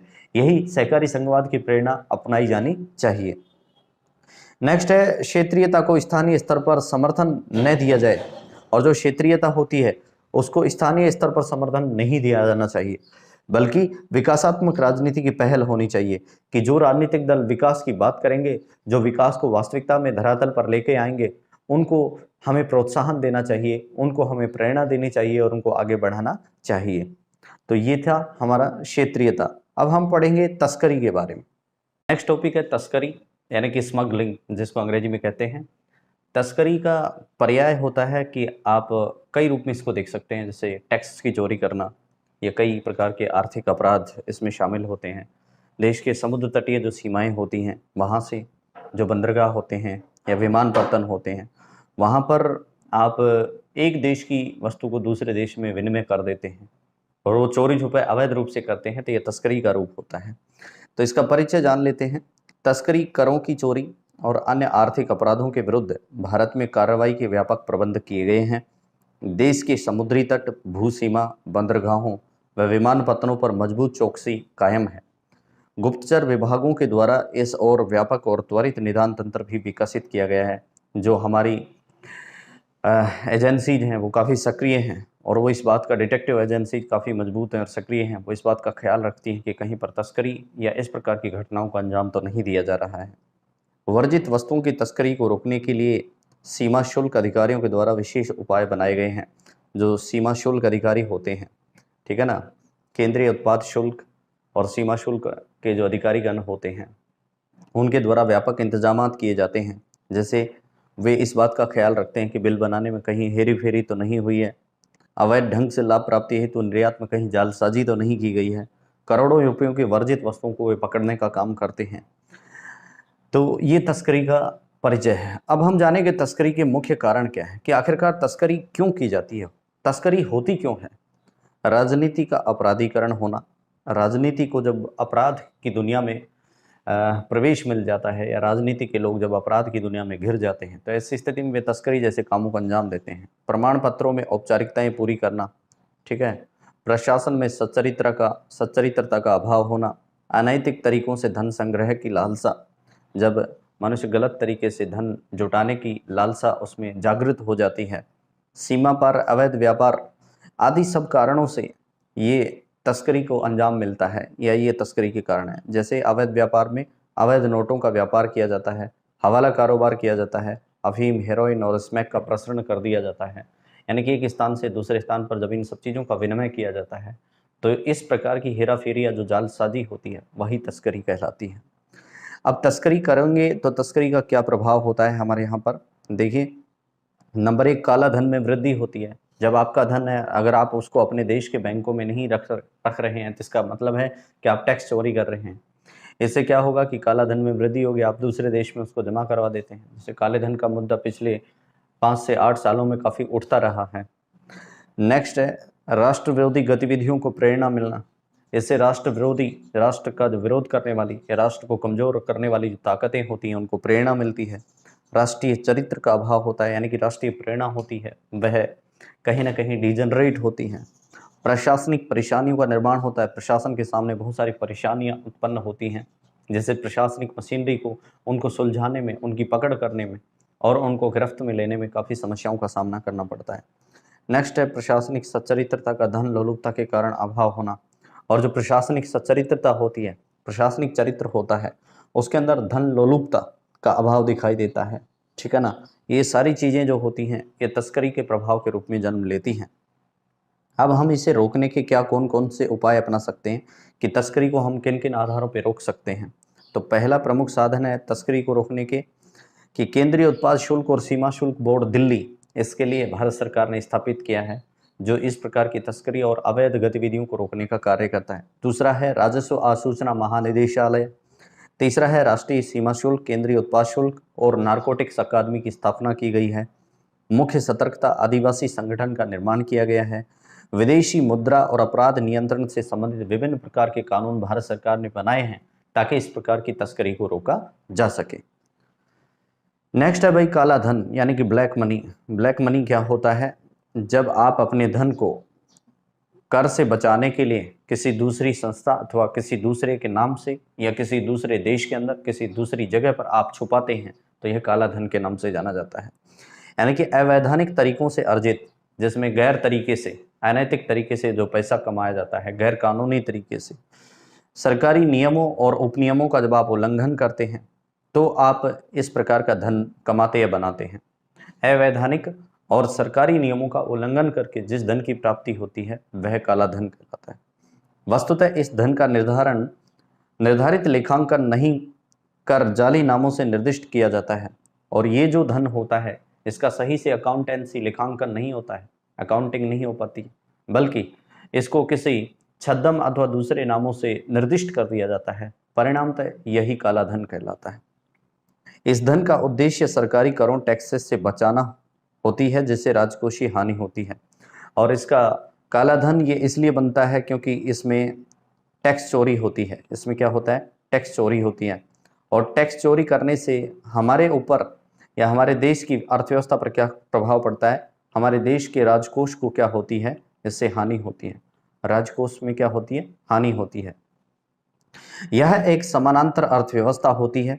हमारी जो अर्थव्यवस्था होती है उसके ठीक समान यह एक समानांतर अर्थव्यवस्था के रूप में काला धन चलता रहता है। समानांतर अर्थव्यवस्था यानी जिस प्रकार से हमारी अर्थव्यवस्था चल रही है, उसी प्रकार से उतने ही बड़े पैमाने पर काला धन दूसरी जगह पर संचित कर दिया जाता है और वह चलायमान रहता है, निरंतर उसमें मोबिलिटी होती है। इससे देश का नैतिक और आर्थिक ढांचा बर्बाद हो रहा है। और काले धन से सबसे बड़ा जो दुष्प्रभाव होता है वह यह होता है कि हमारे जो नैतिक मूल्य होते हैं, नैतिकता का पतन हो जाता है और जो हमारा आर्थिक ढांचा होता है वह बर्बाद होता रहता है। उसमें क्या होता रहता है? बर्बाद होता रहता है। अब काले धन का निर्माण कैसे होता है और उसके विस्तार के कौन कौन से कारण हैं? सबसे पहला है, जब हमारे नैतिक मूल्यों में गिरावट आती है तो इससे क्या होता है? काले धन का निर्माण हम करने की सोचते हैं। नेक्स्ट है कठोर बहुस्तरीय प्रमाण पत्र व्यवस्था। हमारे देश के अंदर जो लाइसेंसिंग और प्रमाण पत्र देने की अथवा मान्यता देने वाले कागजों की काफ़ी कठोर व्यवस्था है। एक मजबूत तरीके से उसमें पैरवी की जाती है। इसलिए हम उससे बचने के लिए जल्दी से जल्दी अपना काम त्वरित गति से निपटाने के लिए काला धन बनाने की ओर अग्रसर होते हैं। नेक्स्ट है कराधान की ऊंची दरें। हमारे यहाँ पर टैक्स की जो रेट्स हैं वो काफ़ी ऊंची हैं, इसलिए उससे बचने के लिए, और जिस आदमी के पास ज़्यादा धन होता है वो न केवल टैक्स से बचता है बल्कि वह अपनी इनकम को भी छुपाने का प्रयास करता है, ठीक है ना। और इस कारण से क्या होगा? हमारे यहाँ पर काला धन और ज़्यादा बिल्डअप होता है। नेक्स्ट है राजनीतिक कुव्यवस्था और भ्रष्टाचार।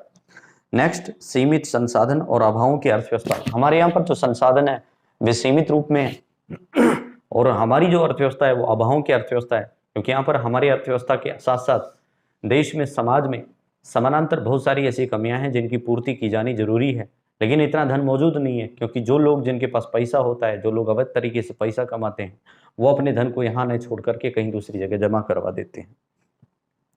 नेक्स्ट है कोटा प्रणाली और पीडीएस यानी पब्लिक डिस्ट्रीब्यूशन सिस्टम, सार्वजनिक वितरण प्रणाली का गलत तरीके से उपयोग या प्रयोग किया जाता है। कर अपवंचन, हम टैक्स से न केवल एक जगह बल्कि दूसरी जगह बचने का प्रयास करते हैं। प्राथमिक और द्वितीयक स्तर पर जब हम टैक्स से बचने का प्रयास करते हैं तो इसका मतलब स्पष्ट है कि हम काले धन को प्रोत्साहन दे रहे हैं। अनैतिक प्रशासनिक मशीनरी, हमारी जो प्रशासनिक मशीनरी है वह भी चूंकि अपने पद के अनुसार और पद के बोझ के अनुसार जब उनको सही वेतनमान नहीं मिल पाता है तो उनमें अनैतिकता का वास होता है। परिणामतः वे लोग अधिकाधिक धन बटोरने के लिए या जुटाने के लिए अनैतिक कामों को अंजाम देते हैं। नियमों और कानूनों की अधिकता, हमारे यहाँ पर विभिन्न विभागों और तंत्रों के अंदर नियम और उपनियम जो हैं, कानून जो बनाए गए हैं वो काफ़ी मजबूत हैं, सशक्त हैं, इसलिए उनसे बचने के लिए भी या उनसे बचाव रखने के लिए भी हम काले धन को बनाने का प्रयास करते हैं।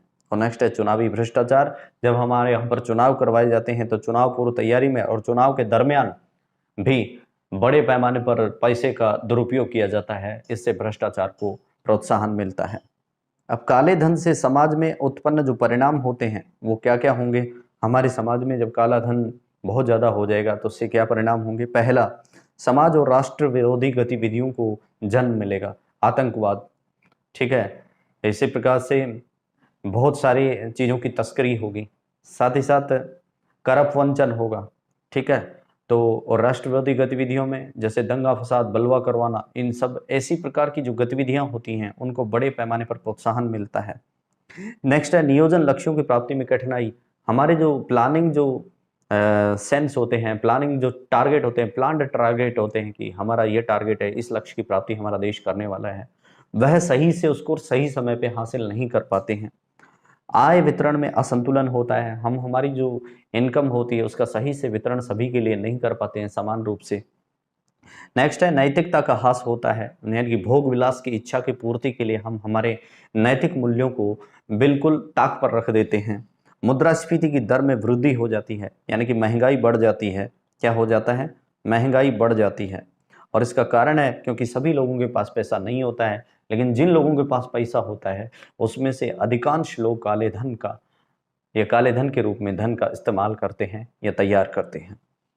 अब काले धन की समस्या जो है उससे निजात पाने के उपाय क्या होने चाहिए? पहला तो है राजनीतिक और प्रशासनिक तंत्र द्वारा संपत्ति की घोषणा हो। हमारे यहाँ पर राजनेताओं के द्वारा, राजनीतिक सिपा सालारों के द्वारा और प्रशासनिक जो मशीनरी है उसके द्वारा अपनी संपत्ति की घोषणा सही तरीके से और सही फॉर्मेट में की जानी चाहिए। दूसरा, कर दरों को हमारे यहाँ पर भारत सरकार के द्वारा थोड़ा कम कर दिया जाना चाहिए, जिससे कि लोग टैक्स चोरी से बचने का प्रयास ना करें। नेक्स्ट है कृषि करों का निर्माण करना चाहिए, यानी कि हमारे यहाँ पर एग्रीकल्चर टैक्स लागू कर देना चाहिए ताकि काले धन का निर्माण ना हो, क्योंकि लोग एग्रीकल्चर पर टैक्स नहीं होने की वजह से बहुत सारे पैसे को एग्रीकल्चर लैंड के रूप में दर्शा देते हैं। इससे सबसे बड़ा हाथ तो ये होता है कि अनैतिक तरीके से पैसे का निर्माण करके वे लोग टैक्स से बच जाते हैं और देश की अर्थव्यवस्था में योगदान नहीं कर पाते हैं। नेक्स्ट है राजा चलैया समिति की सिफारिशें लागू हों। कर सुधारों के लिए राजा चलैया समिति का भारत सरकार के द्वारा गठन किया गया था, उसकी जो रिकमेंडेशंस हैं उनको हमें अपनाना चाहिए। प्रशासन में पारदर्शिता होनी चाहिए, ट्रांसपेरेंसी होनी चाहिए, जो हमारी प्रशासनिक मशीनरी है वह सही से काम करे। ईमानदारी को प्रोत्साहन देना चाहिए और राजनीतिक हस्तक्षेप जो होता है, राजनीति का जो हस्तक्षेप होता है प्रशासनिक तंत्र में, आर्थिक तंत्र में, वह बिल्कुल बंद हो जाना चाहिए। अन्वेषण संस्थाओं को आज़ादी दी जानी चाहिए और वे संस्थाएं जो इन्वेस्टिगेशन करती हैं, जो विभिन्न प्रकार की जांच करती हैं, उनको इसमें मुक्त रूप से कार्य करने के लिए फ्री हैंड किया जाना चाहिए। तो इस प्रकार से हम काले धन की समस्या से निजात पा सकते हैं। अब हम पढ़ेंगे अपराध और बाल अपराध, यानी कि कौन कौन से क्राइम्स होते हैं जो हमारी सोसाइटी में देखने को मिलते हैं। साथ ही साथ हम जुवेनाइल डेलिंक्वेंसी जो होती है, जुवेनाइल डेलिंक्वेंसी जो होती है यानी कि बाल अपराध जो होते हैं उनके बारे में पढ़ेंगे। तो अपराध क्या होता है? कानून का जब उल्लंघन हो, अनैतिक कार्यों को जब कारित किया जाए और सामाजिक नियमों की अनदेखी हो, तो ऐसा जो व्यवहार होता है वह अपराध या क्राइम कहलाता है। अपराध क्या होता है? जब हम सामाजिक नियमों की अनदेखी करें, कानून के नियमों का पालन ना करें और अनैतिक कार्यों को जब हम कारित कर देते हैं या जन्म देते हैं, तो इसे अपराध कहा जाता है। विभिन्न मत इसके ऊपर रखे गए अपराध के संबंध में। लैंडिस ने कहा है कि ऐसी प्रक्रिया जिसमें राज्य के द्वारा सामूहिक कल्याण की दृष्टि से हानिकारक जिसे घोषित किया जाए, यानी कि जिसमें समाज कल्याण नहीं हो, एक ऐसा कर्म जिसके द्वारा आप समाज कल्याण ना कर सकें, वह क्या है? अपराध कहलाता है। ऐसा मानना था लैंडिस का।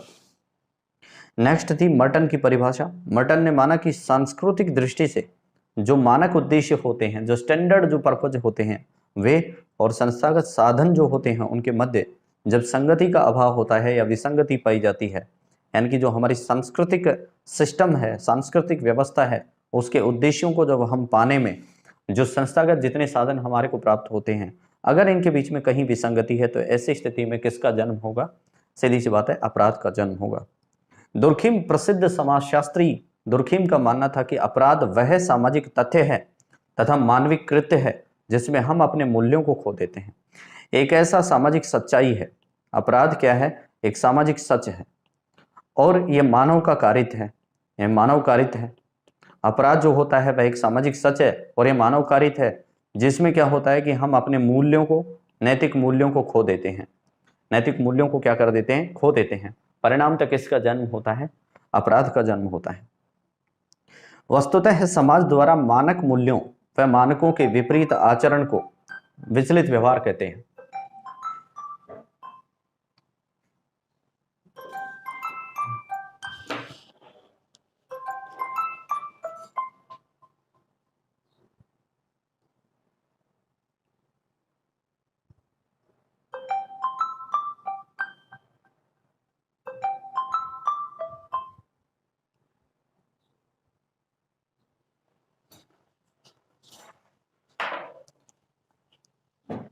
तो हम इसके बारे में इसका विवरण कर रहे थे कि वस्तुतः समाज के द्वारा जो मानक मूल्य होते हैं और मानकों के विपरीत जो आचरण होता है उसे हम विचलित व्यवहार कहते हैं।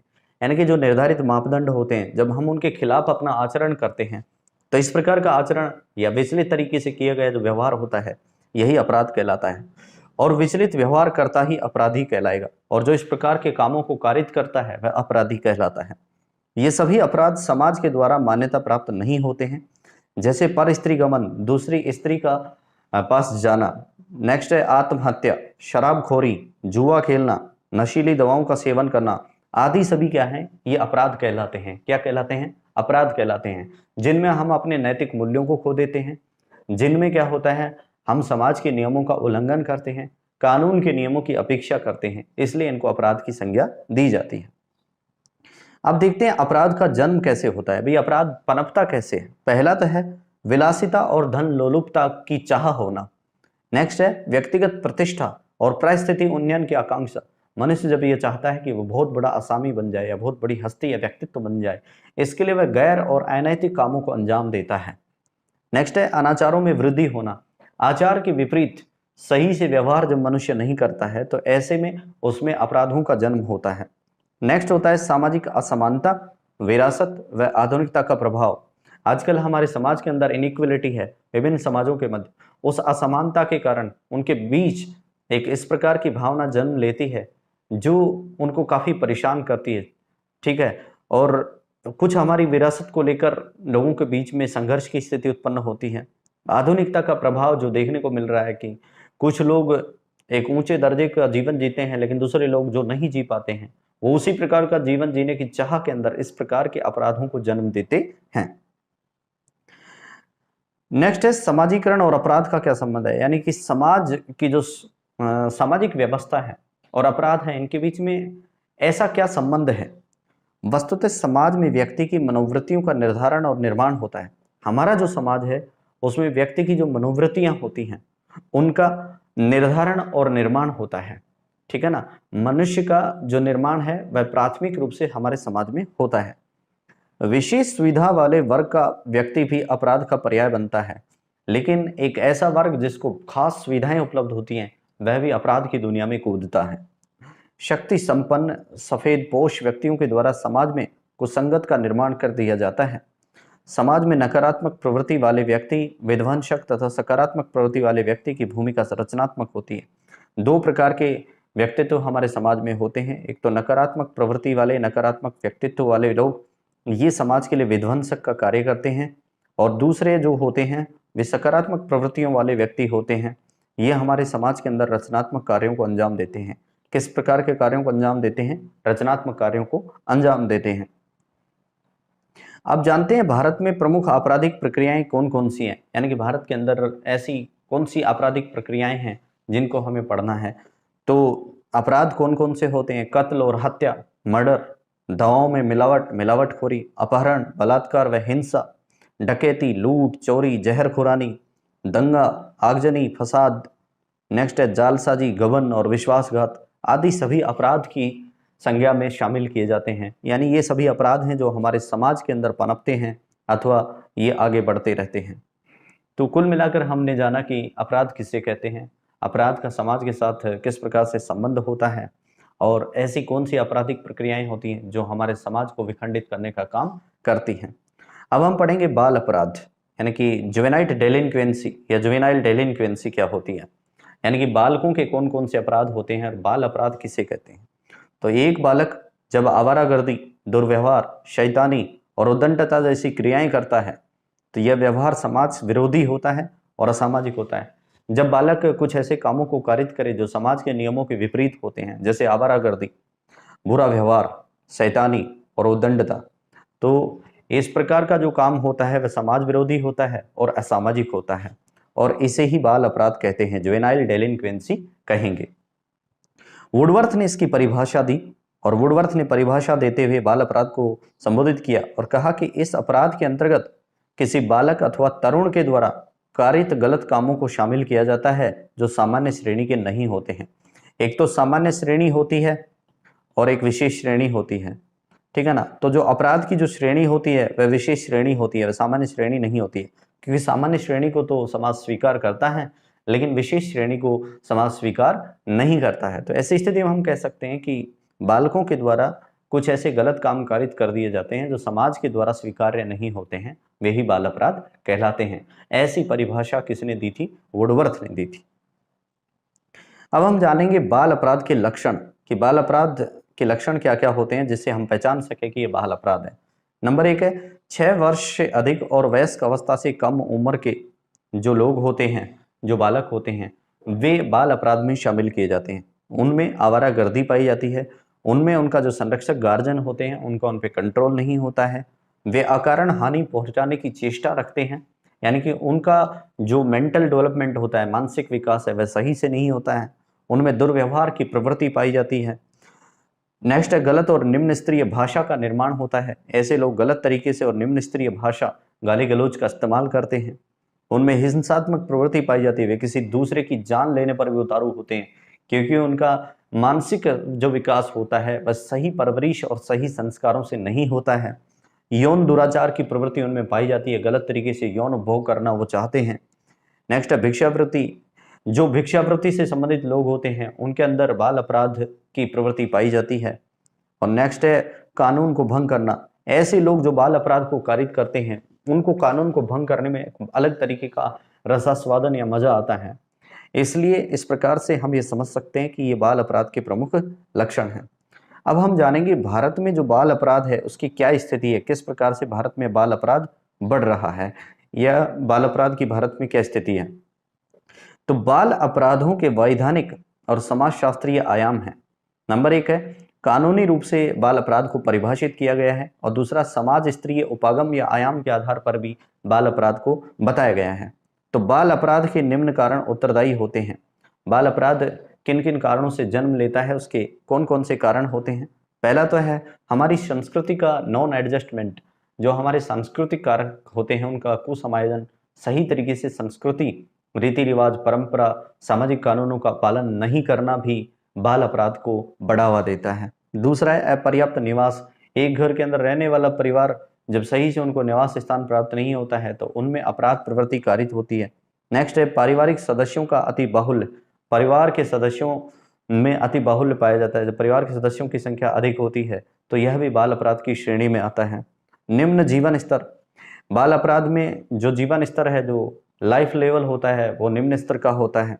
निम्न शैक्षणिक स्तर, जो निचले कम पढ़े हुए लोग होते हैं वे इस प्रकार के अपराधों को बढ़ावा देते हैं। विसंगत पड़ोस, सही पड़ोस का नहीं होना, सही संगत का नहीं होना भी बाल अपराधों को जन्म देता है।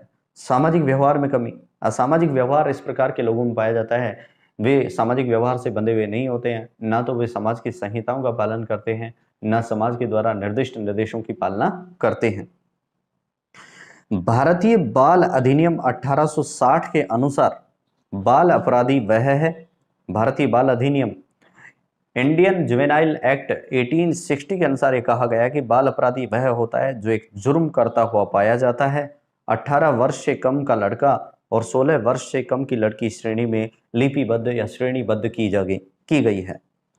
अब हम जानेंगे बाल अपराध के लिए कौन कौन से सुधारात्मक कदम हमारे को उठाने चाहिए, कि हम बाल अपराध को कैसे रोक सकते हैं, इसके लिए कौन कौन से कदम हमें उठाने चाहिए।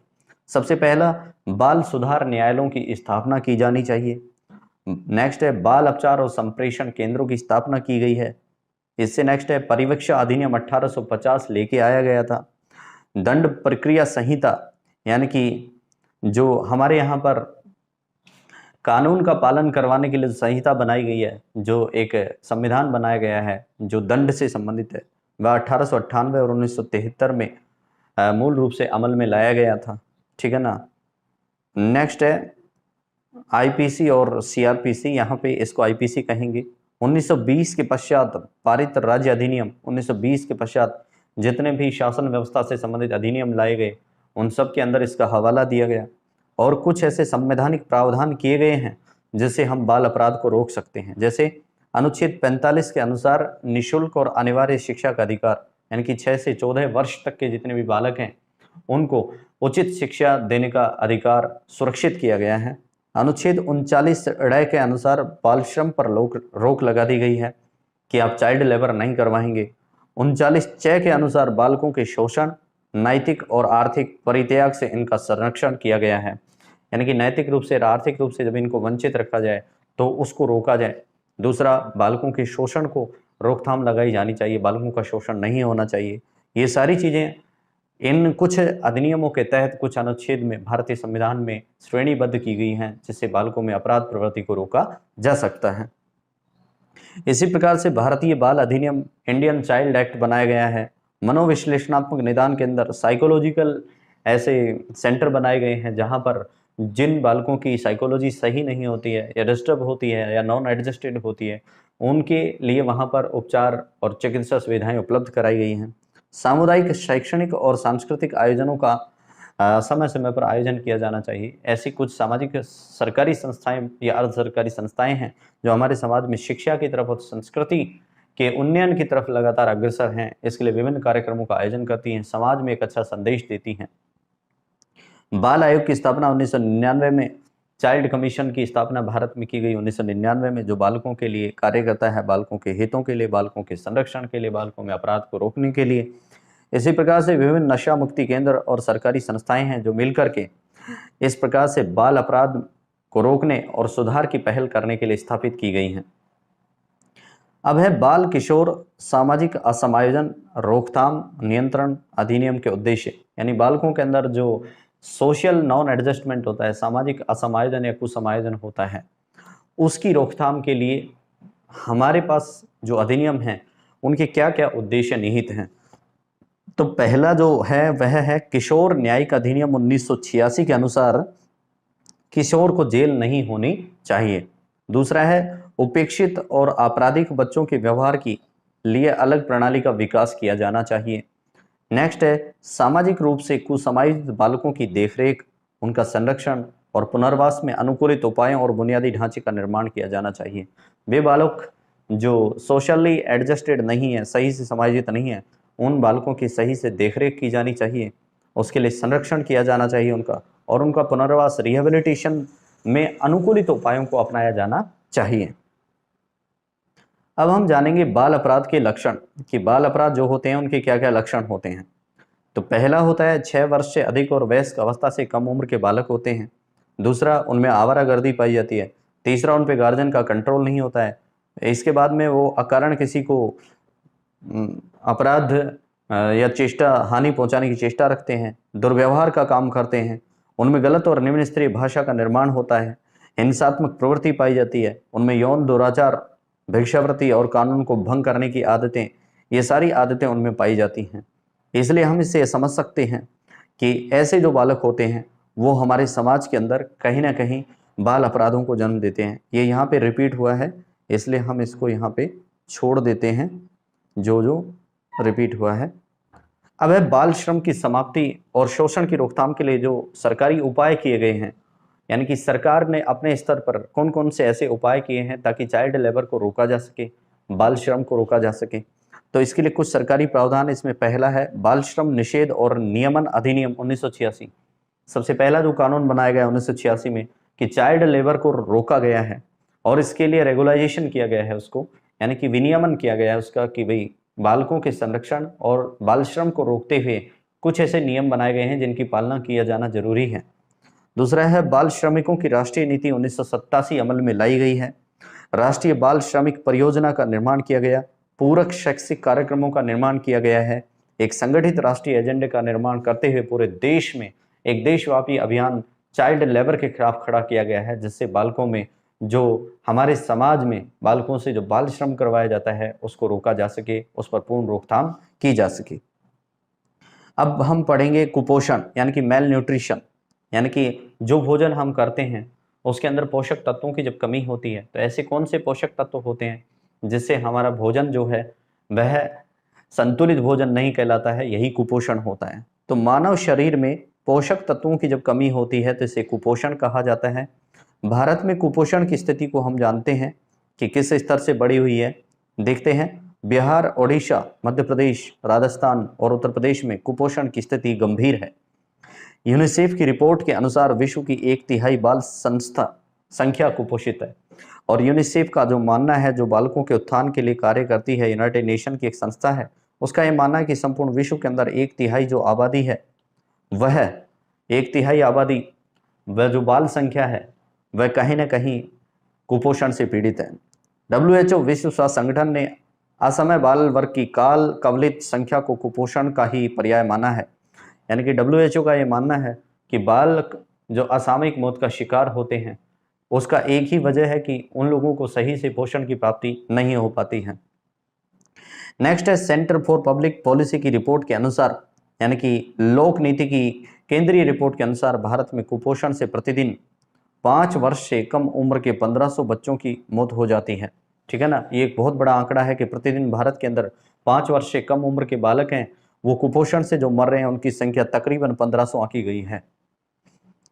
बाल विवाह भी एक प्रमुख कारण है जो कुपोषण का कारण बनता है। बाल विवाह भी महिलाओं में कुपोषण का आधार बनता है, जहां वे एनीमिया से यानी कि खून की कमी वाले रोग से ग्रसित होकर बालकों को जन्म देती हैं। इससे जो बालक जो जन्म लेता है वह भी एनीमिया से ग्रसित होगा और कुपोषण का शिकार होकर उसकी मौत हो जाएगी। तो जो मृत्यु दर होती है उसमें इजाफा होता है, साथ ही साथ बाल विवाह के साथ साथ जो जन्म दर है वो भी बढ़ती है और मृत्यु दर भी बढ़ता है। इसलिए जो सामाजिक जो बैलेंस है वो कहीं ना कहीं खराब हो जाता है। अब हम जानेंगे कुपोषण के कौन कौन से कारण होते हैं जिससे कुपोषण होता है। पहली बात तो भोजन में जो क्वालिटी नहीं हो, यानी कि भोजन में गुणवत्ता का निम्न स्तर होना। दूसरा गरीबी तबके के लोगों में सही पोषण की मात्रा नहीं मिल पाती है। स्वास्थ्य सुविधाओं की कमी का होना, आयरन की कमी होना, PDS लोक वितरण प्रणाली और खाद्य सुरक्षा का सही क्रियान्वयन नहीं होना, गरीबी उन्मूलन योजनाओं का गरीब को पूर्ण लाभ नहीं मिलना, गरीबों के लिए गरीबी को दूर करने की जो प्रोजेक्ट्स हैं, जो योजनाएं हैं, उनका जो गरीब तबका है, वंचित वर्ग, उस तक पूरा लाभ नहीं मिल पाना भी कुपोषण का ही कारण बनता है। गरीब वर्ग में अशिक्षा और जागरूकता की कमी देखने को मिली है, इससे कुपोषण को बढ़ावा मिलता है। बाल विवाह होते हैं जिसके कारण कम उम्र के अंदर ब्याहे जाने से जल्दी जल्दी बच्चे पैदा होते हैं, इससे कुपोषण का शिकार होते हैं वे बच्चे और मृत्यु दर में इजाफा होता है। अब कुपोषण के हमारे समाज में ऐसे कौन कौन से दुष्प्रभाव हैं जो नजर आते हैं कि कुपोषण से समाज में क्या क्या दुष्प्रभाव देखने को मिले हैं। पहला तो है रोग प्रतिरोधक क्षमता में कमी होती है। कुपोषण से क्या होता है कि हमारे यहाँ पर रोग प्रतिरोधक जो क्षमता होती है उसमें कमी होती है, जो इम्यून सिस्टम है वो कमजोर हो जाता है और अनेकों असामयिक बीमारियों का हमारे समाज में वे लोग जो कुपोषण के शिकार होते हैं वे उससे पीड़ित होते हैं। दूसरा, गंभीर बीमारियों का जन्म होता है, कम वजन होता है ऐसे लोगों का, और आंखों की जो रोशनी या आंखों का जो प्रभाव है वह मध्यम होता है। महिलाओं में एनीमिया से मातृ मृत्यु दर में वृद्धि होती है और गर्भ के दौरान मौत का कारण बनती है। नेक्स्ट है कमजोर और गरीब वर्ग में ज़्यादा जन्म दर, और जो कमजोर और गरीब वर्ग के जो लोग होते हैं उनके अंदर बहुत ज़्यादा जन्म दर होती है और एनीमिया उनके अंदर बहुत ज़्यादा पाया जाता है, इसलिए उनमें मातृ और बाल मृत्यु दर है वह भी बढ़ जाती है। तो इस प्रकार से कुपोषण को बढ़ावा मिलता है और कुपोषण से दुष्प्रभाव हमारे समाज में इंगित किए जा सकते हैं, देखे जा सकते हैं। अब है कुपोषण को दूर करने के सरकारी उपाय क्या हों, कि भाई ठीक है कि कुपोषण बढ़ रहा है या कुपोषण हमारे समाज को प्रभावित कर रहा है, हमारे सामाजिक व्यवस्था का असंतुलन कर रहा है, तो इस कुपोषण को दूर करने के सरकारी उपाय क्या हैं। पहला तो क्या है, हमारे आंगनबाड़ी केंद्रों की स्थापना की गई है, वहां पर पूरक आहार व्यवस्था का बालकों के लिए व्यवस्था की जाती है। सरकारी मिड डे मील मध्याह्न भोजन की व्यवस्था की गई है। विटामिन ए की जो गोलियां होती हैं, टैब्स होती हैं, उनका वितरण किया जाता है। सरकारी अस्पतालों के द्वारा दवाओं के अतिरिक्त अन्य पोषण सुविधाएं भी विकसित की गई हैं, जिनमें जच्चा और बच्चा के सही से पोषण के लिए सरकारी स्तर पर प्रयास किए जाते हैं। एकीकृत ग्रामीण विकास कार्यक्रम जो भारतवर्ष में चलाया गया था, वह समाज के अंदर ग्रामीण क्षेत्र में जो महिलाएं होती हैं और जो बालक होते हैं उनकी देखरेख के लिए प्रमुख रूप से कार्य करता रहा है। राजस्थान सरकार का कुपोषण प्रबंध कार्यक्रम, वात्सल्य कार्यक्रम, जिसमें बच्चे की और उसकी माँ की देखरेख सही से की जाए, यह निर्धारित किया गया है। मिलेनियम डेवलपमेंट गोल्स, यह यूएन का एक प्रमुख एजेंडा है, मिलेनियम डेवलपमेंट गोल योजना। इसके तहत मातृ मृत्यु दर में कमी लाने के प्रयास किए गए हैं। तो इस प्रकार से हम कुपोषण को रोकने के लिए सरकारी स्तर पर प्रयासों को देख सकते हैं। कुछ भारत सरकार के और राज्य सरकारों के सरकारी कार्यक्रम हैं जो निर्धारित किए गए हैं, जिनसे कुपोषण को रोकने का प्रयास किया गया है। जैसे सोशल इंजीनियरिंग को बढ़ावा देना, तो सामाजिक अभियांत्रिकी कार्यक्रम भारतवर्ष में सन 1960 में चालू किया गया था, और इस सोशल इंजीनियरिंग का लक्ष्य था कि रोगों का निदान किया जाए, स्वास्थ्य संवर्धन और आयु में वृद्धि की जाए। हम स्वास्थ्य के सही से बढ़ाने के लिए, हम स्वास्थ्य को मजबूत करने के लिए और हमारी जो आयु है उसमें वृद्धि के लिए हम सोशल इंजीनियरिंग प्रोग्राम की शुरुआत करें। दूसरा, सभी के लिए हम स्वास्थ्य कार्यक्रम चालू रखें जो 1980 से लेकर 2000 तक अमल में लाया गया है। नेक्स्ट है एनआरएचएम 2005, राष्ट्रीय ग्रामीण स्वास्थ्य मिशन 2005 में केंद्र सरकार के द्वारा चालू किया गया। इसके प्रमुख लक्ष्य रहे हैं ग्रामीण आबादी में उत्कृष्ट स्वास्थ्य सुविधाएं उपलब्ध कराना, मुहैया कराना, शिशु और मातृ मृत्यु दर में कमी करना और सकल प्रजनन दर को हम कम करें, यानी कि जो फर्टिलिटी रेट है उसको कम करना इसके प्रमुख लक्ष्य थे। इसी प्रकार से एनयूएचएम एक योजना चालू की गई, नेशनल अर्बन हेल्थ मिशन, यानी कि राष्ट्रीय शहरी स्वास्थ्य कार्यक्रम, जो राष्ट्रीय ग्रामीण स्वास्थ्य कार्यक्रम की तर्ज पर शहरों में लागू किया गया था। इसके बाद में जननी सुरक्षा योजना सन 2005 में केंद्र सरकार के द्वारा लागू की गई, जिसमें दक्ष जन्म परिचारकों से संस्थागत प्रसव को बढ़ावा दिया गया। मातृत्व मृत्यु दर में कमी लाना उनका प्रमुख लक्ष्य था कि भाई जो महिलाएं जो जच्चा होती हैं वह बच्चे को जन्म देते समय मौत का शिकार हो जाती है, उसमें कमी लाई जाए, ये सब इसके लक्ष्य रहे हैं। इसी प्रकार से कुछ अन्य योजनाएं हैं, जैसे प्रधानमंत्री स्वास्थ्य सुरक्षा योजना 2012-13 में लागू की गई। इसमें स्वास्थ्य सेवाओं का क्षेत्रीय संतुलन बना रहे, यानी कि सभी क्षेत्रों के अंदर स्वास्थ्य सेवाओं का मजबूती से प्रचार प्रसार हो। इसी प्रकार से आयुष 2012-13 में लाई गई। इसके तहत परंपरागत जो औषधियाँ होती हैं और उपचार है उसको संवर्धन, यानी कि उनका विकास किया जाए और इसका ज़्यादा से ज़्यादा जनमानस में प्रचार प्रसार किया जाए। नेक्स्ट है एकीकृत बाल विकास सेवा स्कीम 1975 ICDS, जिसके तहत हम इंटीग्रेट रूप से बालकों के विकास के लिए कार्य कर रही है। संस्था 1975 से, हालांकि अब ये बंद हो चुकी है और इसकी जगह दूसरी संस्थाओं ने या दूसरे प्रोग्राम्स ने जन्म लिया है। इसमें 6 वर्ष से कम उम्र के बच्चों का विकास और उनके पोषण की देखभाल की जाती है। इसी प्रकार से है इंदिरा गांधी मातृत्व सहयोग योजना सन 2010 में यूपीए सरकार के द्वारा लागू की गई थी, जिसके तहत जो गर्भवती महिलाएं होती हैं और जो स्तनपान कराने वाली महिलाएं होती हैं उनके स्वास्थ्य के संरक्षण की तरफ पूरा ध्यान दिया गया है। नेक्स्ट है पोलियो मुक्त भारत योजना 1995 में केंद्र सरकार के द्वारा लागू की गई थी, जिसके प्रमुख लक्ष्य थे कि 5 वर्ष से कम उम्र के बच्चों को पोलियो से मुक्त करने के लिए सही समय पर साप्ताहिक अथवा हफ्ते में पोलियो की दवा सरकारी स्वास्थ्य केंद्रों पर उपलब्ध कराया गया था। और वर्ष 2014 में इस प्रकार से जब निरंतर हमने इसके ऊपर 19 लगभग 15 से 19 वर्षों तक कार्य किया मजबूती के साथ, तो इसका परिणाम यह हुआ कि सन 2014 के अंदर भारत को पोलियो मुक्त राष्ट्र घोषित किया गया यूएन के द्वारा, यूनाइटेड नेशंस के द्वारा, यानी कि संयुक्त राष्ट्र के द्वारा। तो इस प्रकार से हम हमारी स्वास्थ्य सुविधाओं का विस्तार भारत सरकार और राज्य स्तर पर करते रहे हैं, ताकि समाज के अंदर न केवल स्वास्थ्य सुविधाओं का विस्तार हो, बल्कि हम बालकों और महिलाओं और पोषण स्तर में सुधार कर सकें, उनके लिए बेहतर प्रबंधन के कार्य कर सकें।